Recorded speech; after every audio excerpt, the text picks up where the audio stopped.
ქუთაისში მედიისა და სამოქალაქო სექტორის წარმომადგენლებმა აჭარის ტელევიზიიდან გათავისუფლებულ თანამშრომლებს სოლიდარობა გამოუცხადეს. მათი თქმით, ჟურნალისტების გათავისუფლება პოლიტიკური ნიშნით მოხდა. აჭარის ტელევიზიიდან თანამშრომლები 2 ივნისს გაათავისუფლეს. რეორგანიზაციის ფარგლებში შრომითი ხელშეკრულების შეწყვეტის შესახებ ელექტრონული წერილები მიიღეს ირინა ყურუამ, მაია მერკვილაძემ, თეონა ხარაბაძემ, ლევან ურიდიამ და სალომე გეგეშიძემ. ჩვენ დღეს ვუცხადებთ სოლიდარობას აჭარის ტელევიზიიდან გათავისუფლებულ კოლეგებს. რამდენიმე თვის წინ თბილისში საზოგადოებრივი მაუწყებლიდან გაათავისუფლეთ ასევე ღირსეული ჟურნალისტები, რომლებიც არ თმობდნენ სიტყვის თავისუფლებას, ამიტომ იყვნენ დასჯილი.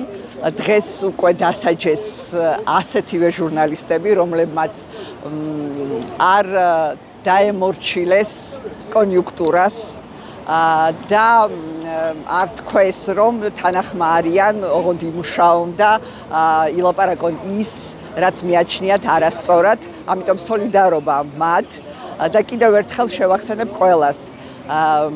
აჭარის საზოგადოებრივი მაუწყებელი, ისევე როგორც საერთოდ საქართველოს საზოგადოებრივი მაუწყებელი, ფინანსდება მოქალაქეების თანხებით. ამიტომ სწორედ აქ ამ მაუწყებლებში უნდა ისმოდეს ნამდვილი მართალი სიტყვა. ჩვენ გვინდა სოლიდარობა გამოუცხადოთ ჩვენს კოლეგებს, ადამიანებს, რომლებიც სერიოზულ ჟურნალისტიკას ქმნიდნენ და აკეთებდნენ. ეს იყვნენ ადამიანები, რომლებმაც შექმნეს, შეიძლება ვთქვათ, აჭარის ტელევიზია როგორც ასეთი. და მათი გათავისუფლება, რა თქმა უნდა, საზოგადოებისთვისაა პირველ რიგში დანაკლისი, რამე თუ ისინი იყვნენ ადამიანები, რომლებიც თავისუფალ სიტყვას აჟღერებდნენ.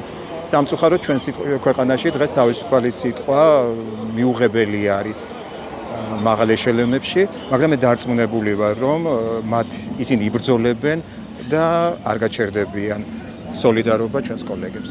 ყოველ ჯერზე სულ უფრო მცირდება თავისუფალი, დამოუკიდებელი და კრიტიკული მედიის და მედიის წარმომადგენლების, ასე ვთქვათ, სივრცე, რაც თავისთავად მოახდენს აუცილებელ გავლენას სწორი ინფორმაციის მიწოდებას, კრიტიკულ აზროვნებას კონკრეტულ ინფორმაციებთან მიმართებით, იმიტომ რომ ის ადამიანები, რომლებსაც ანთავისუფლებს ეს ხელისუფლება, არიან ადამიანები, რომლების პროფესიონალიზმი, თავისუფლება, ეთიკა, პროფესიული ეთიკა იყო ყოველთვის მაღალ დონეზე და მე ვფიქრობ, როდესაც სისტემა ასეთ ადამიანებს ანთავისუფლებს, თავისთავად ცხადია, რომ ეს არის თვითონ თავად სისტემის შიში, სიმართლის დანახვის, თავისუფალი სიტყვის დანახვის და მეორეს მხრივ მცდელობა, რომ კიდევ გარკვეული, ასე ვთქვათ, შეზღუდვა დააწესონ, რომ ადამიანებმა ნაკლებად იცოდნენ მათი საქმეების შესახებ.